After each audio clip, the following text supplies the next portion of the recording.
அன்புக்குரிய சகோதர சகோதரிகளே, எல்லாம் வல்ல அல்லாஹ்வின் பேருள்ளார் பெருமையினால் இந்த மாலை வேளையிலே இந்த சிறப்புக்குரிய சந்தர்ப்பத்தில் ஒரு இஸ்லாமிய மார்க்க சொற்பொழிவு நிகழ்ச்சியை நாம் அனைவரும் இங்கே கொண்டிருக்கிறோம். இந்த நல்ல சந்தர்ப்பத்தில் கொள்கையை பாதுகாப்போம் என்கிற ஒரு நல்ல தலைப்பிலே தரப்பட்டது. இந்த தலைப்பிலே பேசுவதற்கான காரணம் அல்லாஹ்வுடைய மார்க்கம் தீனுல் இஸ்லாம் என்கிற இந்த கொள்கை இறுதி வரைக்கும் உறுதியாக நாம் பாதுகாக்க வேண்டிய ஒரு பொக்கிஷம். இன்றைக்கு நாம் வாழ்ந்து கொண்டிருக்கிற காலகட்டத்தில் பல்வேறு விதமான குழப்பங்கள், பல்வேறு விதமான பிரிவினைகளும் ஏற்பட்டுக் கொண்டே இருக்கிற ஒரு காலத்தில். ஆனால் இஸ்லாம் என்கிற நம்முடைய இந்த கொள்கை எக்காலத்திலும் மாறாதது. நபி ஸல்லல்லாஹு அலைஹி வஸல்லம் அவர்கள் எதை நமக்கு இஸ்லாம் என்று 1400 ஆண்டுகளுக்கு முன்பு சொல்லிக் கொடுத்தார்களோ அதுதான் கியாமத் நாள் வரைக்கும் இஸ்லாம். அதை என்ன செய்ய முடியாது, யாராலையும் மாத்திரவே முடியாது. எந்த நாட்டுக்கு நீங்க போனாலும், எந்த கண்டத்துக்கு நீங்க போனாலும், அல்லாஹ்வுடைய மார்க்கம், அல்லாஹ்வுடைய தூதர் ஸல்லல்லாஹு அலைஹி வஸல்லம் அவர்கள் சொல்லிக் கொடுத்த அந்த மார்க்கம் தான் அல்லாஹ்வுடைய மார்க்கம். அந்த மார்க்கம் என்பது பரிபூர்ணப்படுத்தப்பட்டு விட்டது. அந்த மார்க்கத்துல எதையும் சேர்க்கவோ இருக்கின்ற எதையாவது நீக்கவோ யாருக்கு என்ன கிடையாது, அதிகாரம் கிடையாது. அதுதான் நம்ம புரியும்.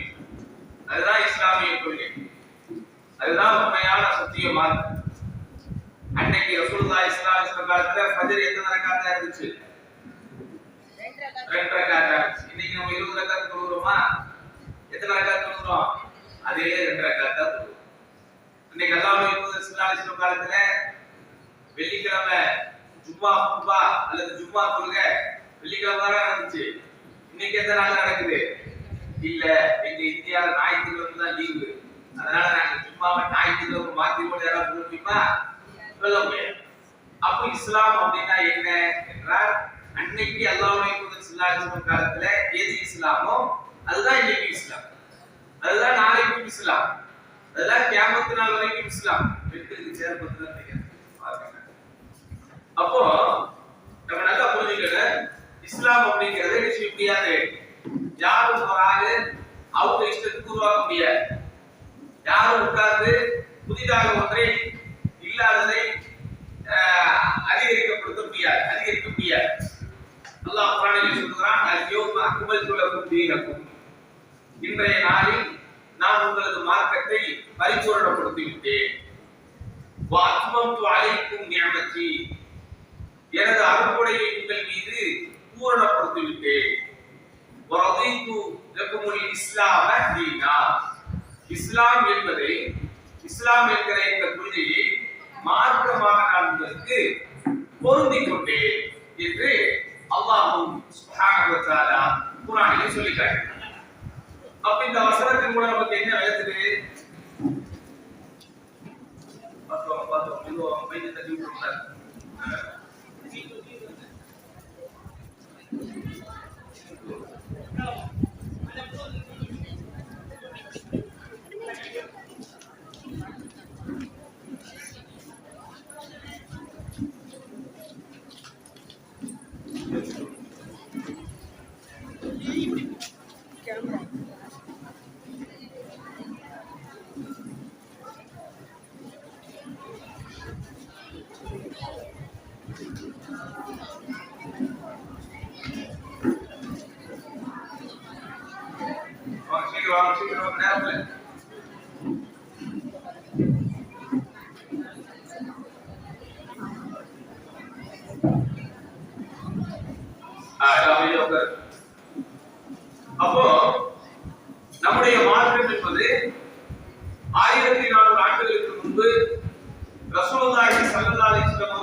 இஸ்லாமிய கொள்கைக்கும் இடையில் இருக்கிற வித்தியாசம் இதுதான். எல்லா கொள்கைகளும் மனிதர்களால் உருவாக்கப்பட்டது, அவர்களுடைய சிந்தனைகளால் எழுதப்பட்டது. அவர்கள் இருக்கின்ற வரைக்கும் அந்த கொள்கை இருக்கும், அவர்கள் போனதற்கு பிறகு அந்த கொள்கையே மாற்றங்கள் வந்துவிடும். அவங்க இருக்கிற வரைக்கும் அதை உருவாக்கியவர்களுடைய சிந்தனை எப்படி இருந்ததோ அப்படி இருக்கும். அவர்களுடைய காலத்திற்கு பிறகு அது மாறிடும். ஆனால் நமது மார்க்கம் என்பது அப்படி அல்ல. அது கியாமத் நாள் வரைக்கும் இப்படித்தான் இருக்கும். அல்லாஹ் எதை மார்க்கமாக அல்லாஹ்வுடைய தூதர் ஸல்லல்லாஹு அலைஹி வஸல்லம் அவர்களுக்கு வழங்கினானோ, எதை வேதமாக கொடுத்தானோ அதுல எந்த விதமான மாற்றமும் வராது. இப்ப நீங்க எல்லாம் நம்ம எல்லாம் இந்தியால தமிழ்நாட்டில் இருக்கணும். இங்க நமக்கு பாரத என்ன மொழியில சொல்லப்படுது? அரபு மொழியில சொல்லப்படுது. உங்களை யாராவது சவுதிக்கெல்லாம் போயிட்டு வந்திருக்கீங்களா? யாரா போயிருக்கீங்க? சவுதி, கத்தார், துபாய் அல்லது வெளிநாட்டுல இந்தியா, அங்க போனாலும் என்ன மொழியில வாங்க சொல்லுவாங்க? அரபு மொழியில தான் சொல்லுவாங்க. இல்ல, எங்க ஊர்ல நாங்க சிங்களம் பேசுவோம், அதனால சிங்கள மொழியில வாங்க சொல்லுவோம் ஸ்ரீலங்கால சொல்ல முடியுமா? இல்ல, எங்க ஊர்ல நாங்க இங்கிலீஷ் தான் பேசுவோம், அதனால நாங்க இங்கிலீஷ்ல தான் வாங்க சொல்லுவோம் இங்கிலாந்து தான் சொல்லுவானா? நாங்க எங்க ஊர்ல உருது தான் பேசுறோம், அதனால நாங்க உருது தான் வாங்க சொல்லுவோம் பாகிஸ்தான் தான் சொல்லுவானா? சொல்ல முடியாது. அப்ப இதுல இருந்தே நம்ம தெரிந்து கொள்ளலாம், நமது இஸ்லாம் அப்படிங்கிறது ஒரு குறிப்பிட்ட ஊருக்காகவோ, ஒரு குறிப்பிட்ட மொழி பேசுபவருக்காகவோ, ஒரு குறிப்பிட்ட நாட்டில் வாழ்பவர்களுக்காகவோ உண்டானதல்ல. உலகத்தில் இருக்கிற எல்லா மக்களுக்கும், எல்லா காலத்தில் வாழ்பவர்களுக்கும், எல்லா மொழி பேசுபவர்களுக்கும் பொதுவான ஒரு மார்க்கம். அப்பதான் நம்ம என்ன புரிஞ்சுக்கணும்? இஸ்லாமிய கொள்கை அப்படின்னா எங்க ஊர் பழக்க வழக்கம் இதுதான், அதனால நாங்க அதை இப்படித்தான் செய்வோம் அப்படின்னு இஸ்லாத்துல என்ன செய்ய முடியாது. நீங்க எதை உங்க வீட்டு சமையல் கட்டே செஞ்சுக்கலாம். எங்க ஊர்ல நாங்க மருந்து சோறு தான், எங்க ஊர்ல ஸ்பெஷல் சோறு, அதனால விருந்தாளி வந்தா நாங்க மருந்து சோறு தான் கொடுப்போம். இல்ல, மேலப்பாளைய நாங்க எங்க ஊர்ல நெய் சோறு தான் ரொம்ப ஸ்பெஷல் ஆனது, எங்க ஊர்ல விருந்தாளி வந்தா நாங்க நெய் சோறு தான் கொடுப்போம் அப்படின்னு உங்க ஊர் சமையல் கட்டே நீங்க மாத்திக்கிறோம் இல்லையா? ஆனா நீங்க எதுல மாத்தக்கூடாது? மார்க்கத்துல மாத்தக்கூடாது, கொள்கையில மாத்தக்கூடாது. ஏன்? இஸ்லாம் அப்படிங்கிறது கயத்தாறு மக்களுக்கு மட்டும் வழங்கப்பட்டதல்ல. இஸ்லாம் அப்படிங்கிறது தமிழ்நாட்டு மக்களுக்கு மட்டும் வழங்கப்பட்டதல்ல, அது ஒட்டுமொத்த மக்களுக்கு பொதுவாக வழங்கப்பட்டது. அப்ப அந்த கொள்கையில முக்கியமான கொள்கை என்ன? அல்லாஹ் மட்டுமே வணங்கணுங்கிறது. அல்லாஹ் மட்டுமே வணங்கணுங்கிறது கொள்கை. அல்லாஹ் மட்டுமே வணங்குறது அப்படின்னா என்ன? அல்லாஹ் தான் நம்மை படைத்தவன் அப்படின்னு அப்படின்னா நம்மள வேற யாரும் படைக்கல, அல்லாஹ் தான் நம்மள பாதுகாத்து கொண்டிருப்பவன் அப்படின்னா வேற யாராலையும் நம்மள பாதுகாக்க முடியாது.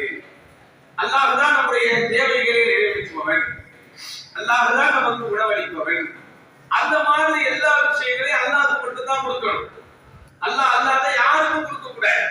அது நபிமார்களாக இருந்தாலும் கொடுக்க கூடாது, நபிமார்களாக இருந்தாலும் என்ன செய்யக்கூடாது? அப்படி கொடுக்க கூடாது. ஒருத்தர் வர்றாரு, அல்லாஹ்வுடைய தூதர் ஸல்லல்லாஹு அலைஹி வஸல்லம் காலத்துல, அல்லாஹ்வுடைய தூதரே, அல்லாஹ்வும் நாடி நீங்களும் நாடினால் எனக்கு இந்த பிரச்சனை சரியாயிடும். அல்லாஹ் நாடி நீங்களும் நாடினா இந்த பிரச்சனை உங்களுக்கு சரியாயிடும். அப்ப அல்லாஹ்வுடைய தூதர் சொன்னாங்க, அல்லாஹ்வோடு என்ன நீங்க சேர்க்க கூடாது, அல்லாஹ் நாடினால் தான் உங்கள் பிரச்சனை சரியாகும் என்று சொல்லணும். இல்ல, அந்த ஏதாவது என்னுடைய உதவி இருக்கு நீங்க நம்புனீங்கன்னா அல்லாஹ்வுக்கு பிறகு என்னால் இது நடக்குது அப்படிதான் நீங்க சொல்லணும். அப்ப எவ்வளவு தூரம் அல்லாஹ்வுடைய தூதர் ஸல்லல்லாஹு அலைஹி வஸல்லம் சமுதாய மக்களை சரி பண்ணாங்க. அப்போ அல்லாஹ்வை மட்டுமே வணங்குதல் அப்படின்னா அல்லாஹ் தான் நம்மை படைத்தவன் அப்படின்னு நம்புறதுல ஆரம்பிச்சு, அல்லாஹ்வுக்கு செய்யக்கூடிய கடமைகளை அல்லாஹ்வுக்கு மட்டும் தான் செய்யும். அது என்னது? தொழுகை போன்ற வணக்க வழிபாடுகளாக இருக்கலாம், முக்கியமாக பிரார்த்தனை துஆ செய்வதாக இருக்கலாம், பாதுகாப்பு தேடுவதாக இருக்கலாம், உதவி தேடுவதாக இருக்கலாம், அறுத்து பலியிடுவதாக இருக்கலாம், அல்லது நேர்ச்சை செய்வதாக இருக்கலாம். இது எல்லாமே யாருக்கு தான் செய்யணும்? அல்லாஹ் ஒருவனுக்கு தான் செய்யும். அதுதான் தொழுகை. மற்ற எல்லாம் இதுக்கு பின்னாடி தான்.